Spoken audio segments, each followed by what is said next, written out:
This video production is brought to you by the SANLAM Foundation.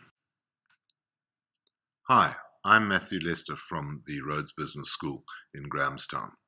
In part one of this series, we looked at the crucial issues relating to saving. We found out that with the inflation rate in South Africa, interest receipts are struggling to keep pace with inflation, and we have to look for higher returns in the form of equities and other investments.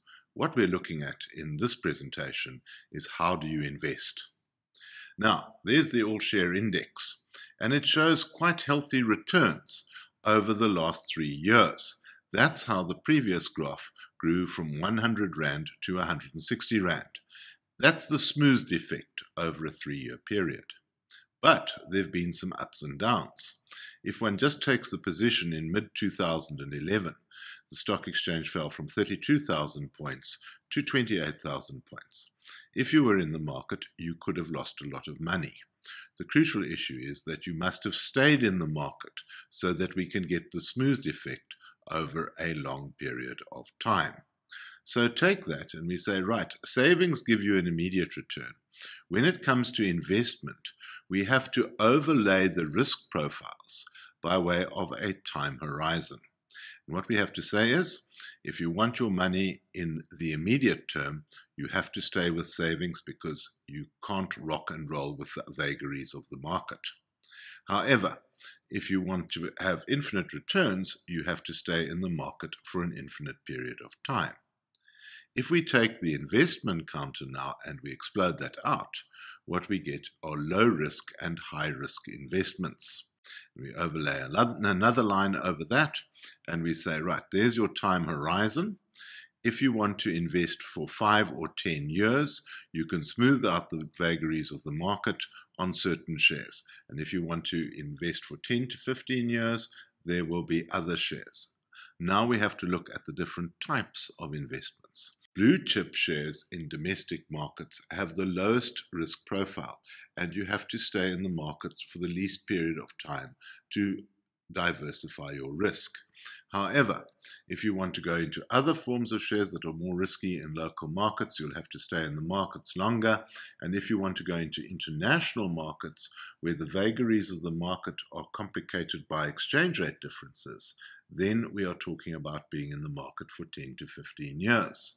So it gets pretty complicated in diversifying an investment portfolio so as to spread the risk according to the one question: how long are you going to be in the market?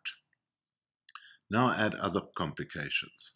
And this is a complicated man, Pravin Gordhan, the Minister of Finance. He wants a cut of your investment returns in the form of taxation. And taxation is no simple matter. We have to look at the categories of taxpayers. Do you want to invest as an individual taxpayer, in which case you will get different rates of tax applying to exempt income, revenue income, and capital income, and then you will also get annual allowances, depending again on the quality of your income.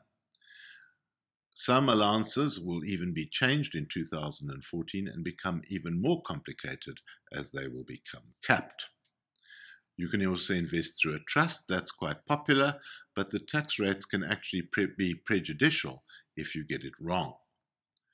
And there can also be different ways of dealing with the different taxes in trusts through what are called the attribution provisions. Some people invest through insurance policies. For some, it gives a preferential tax rate. For others, it doesn't. And finally, you can invest through a company. It has potentially the lowest rate of tax, but on capital gains tax, you can see that it's higher. And then one also has to consider dividend tax.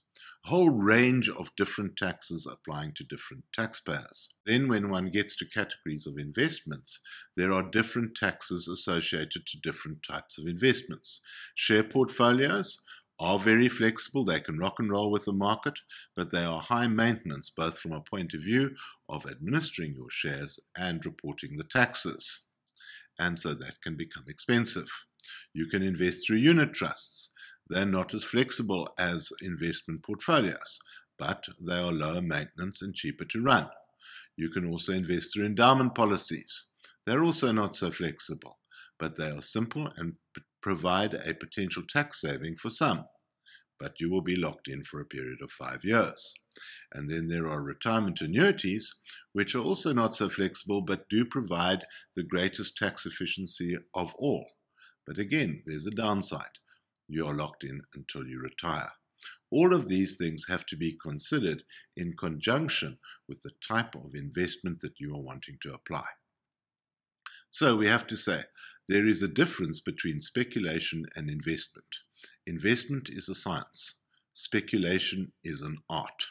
What we are saying is that financial institutions spend fortunes on technology and research to create the answers that marry risk and reward. That's a science. It's researched, it's developed over a long period of time, and it goes on beyond pure guesswork. This sort of knowledge is inaccessible to the man in the street on a daily basis and for free. One has to hire in the financial institutions to help you. And that's why you need a financial advisor. A financial advisor is a person who takes your investments and instead of speculating and applying an art, they invest on your behalf and help you to turn an art into a science. In the third part to this series, we will be looking at gambling, speculation, and insurance.